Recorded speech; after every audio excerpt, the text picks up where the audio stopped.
নমস্কার, আমি কৃষ্ণা। আমার নতুন একটা ভিডিওতে আপনাদের অনেক অনেক অভিনন্দন। আজকে না চিকেন করেছিলাম একটু স্পেশালভাবে, বলতে পারেন আপনার একটু অন্যরকম, টোটালি নিজের মতো করে করেছিলাম পালং চিকেন।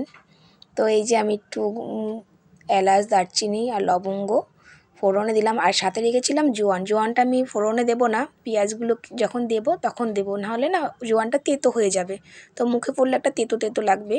তো জোয়ানটা দেওয়ার একটাই কারণ, যেহেতু পালং শাকটা দেবো, তো গ্রেভি যখনটা ভাত দিয়ে হোক, রুটি দিয়ে হোক, যে কোনো কিছু দিয়ে যখন খাবো, তখন মুখে জোয়ানটা পড়লে না বেশ অন্যরকম একটা টেস্ট হবে।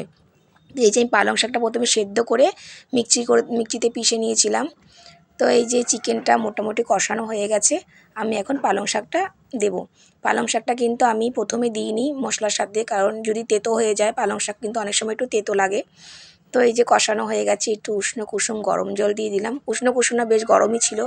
তারপরে এই লাস্টে ঘি, গরম মশলা, আর হলো গিয়ে দেখুন তো আমি আপনাদেরকে দেখাচ্ছি কি দিয়েছিলাম। এই যে দুটো, এটা না গরম মশলার গুঁড়ো, আর হলো গিয়ে আপনার গুড়ের গুঁড়ো ছিল, একটু গুড় দিয়েছিলাম, যেহেতু আমরা একটু খাবারে মিষ্টি খাই।